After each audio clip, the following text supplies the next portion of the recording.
Or a Zeved Habat, or a baby naming for a girl.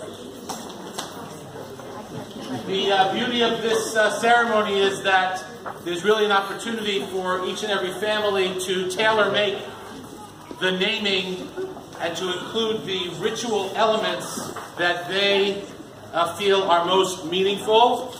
And Tanya and Joe chose from a catalog of possibilities.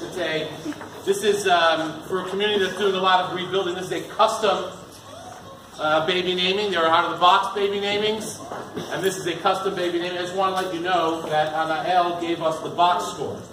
She said, now in our family, we have an equal number of boys and girls. So she had to explain that now with this new baby, there are 3 females, and the dog, you and Liam, 3 males. So it's a tie score, assuming the dog sticks around for a long time and whatever else happens. So just so you know how your daughter is counting your family. That's very lovely. Okay, so Liam, are you ready? You want to bring her in? Come on. Yes, it's time to bring her in. It's time to bring her in.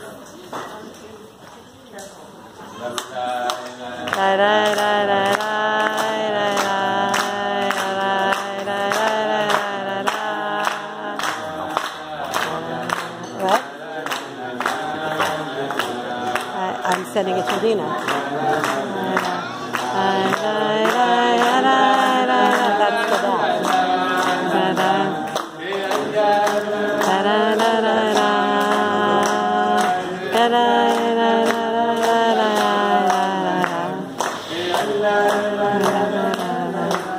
Okay, let's listen to Tanya. Tanya's going to recite the Birkat HaGomel first.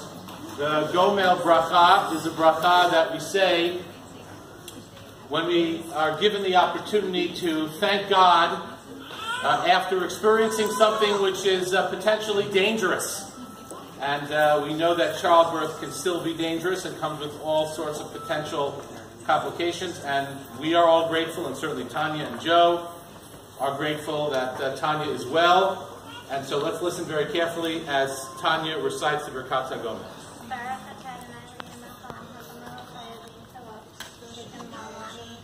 Amen.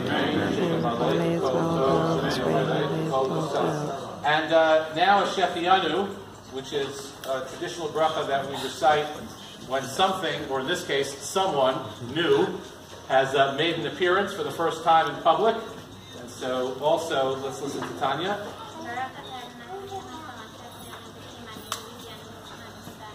Amen.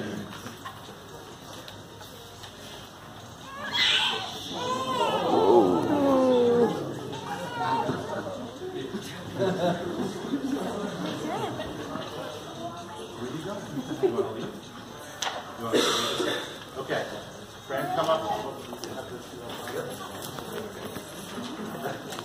Okay, we have a beautiful tefillah. This is tefillat Chana, which is recited at this point.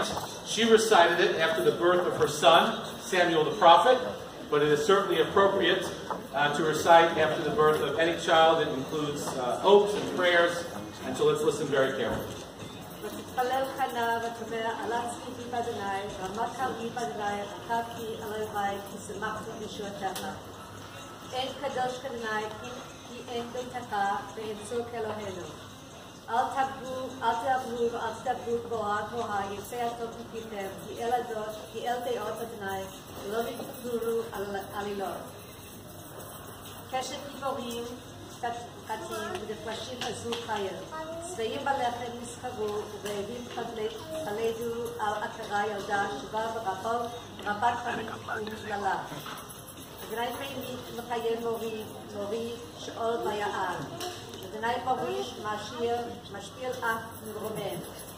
מקים מאפל דל מאשפות יריב אביון להושיב נדבים וכיסא כבוד ילכי להם פנים לאדוני פסוקי ארץ וישת עליהם תבל. רגלי חסדה לשמור רשעים וחושך ותמור כי לא יתכוח נתפס. אדוני יחצו בריבו עלו עליו משמיים יראם אדוני ידין אפסי ארץ ויתן עוז מלכו וירם מרד משכבו.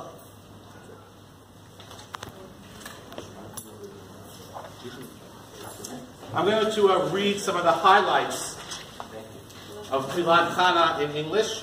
It comes, by the way, from chapter 2 in the first book of Shmuel. Then Chana prayed and said, "My heart rejoices in the Lord. In the Lord my horn is lifted high. My mouth boasts over my enemies, for I delight in your deliverance. The Lord raises the poor from the dust and lifts the needy from the ash heap. He seats them with princes and has them inherit a throne of honor.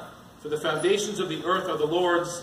On them he has set the world. He will guard the feet of his faithful servants, but the wicked will be silenced in the place of darkness. It is not by strength that one prevails. Those who oppose the Lord will be broken. The Most High will thunder from heaven. He will give strength to his king and exalt the horn of his anointed."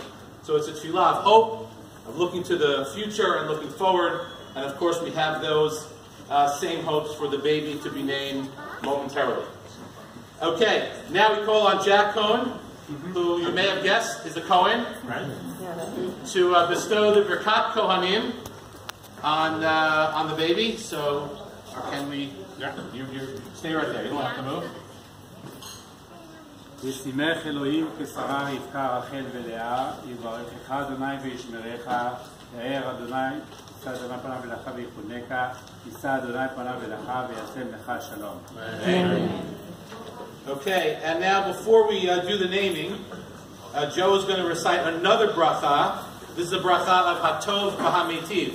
The bracha of Hatov V'Hametiv, I don't know if anyone has ever used this bracha at their Shabbos table. Here's how it would work at your Shabbos table. You're having a lovely meal with some pretty good wine that you've made a bracha on. And someone shows up with an even better bottle of wine. Right? So that better bottle of wine deserves an additional note of gratitude, if you will, from God. And that's when we would use the bracha of Hatov V'Hametiv. So next time you go to someone's house for lunch, don't give them the bottle of wine when you start. Let them start off with their own mediocre bottle of wine. Make them a hero and unveil the new bottle of wine that you and say the bracha everyone around the table that you learned here. And that merit will always go to the baby, because in her merit we taught everyone this halakha. But we also say it when we've unveiled. We have two pretty good bottles of wine already, right? Nana, El, and Liam. And they have another one, which you're exceedingly happy about, has come to the table. And so you say Hatov V'Hametiv. Amen. Okay, so now the moment that everyone has been waiting for.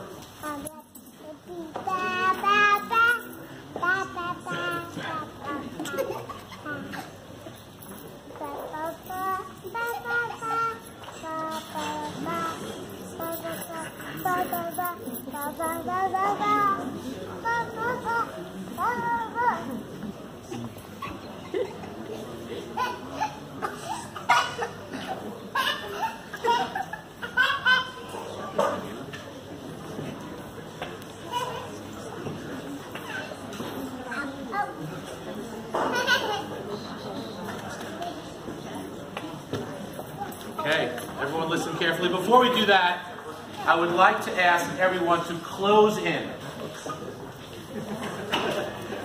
Everyone close in. Come on, don't be shy. We want to surround the family with our love in a virtual hug of a ring of friends. Okay, so this is a special opportunity to use a naming formula that is not so commonly used. This comes from a Zevet Habat ceremony, which is often used in the Sephardic community.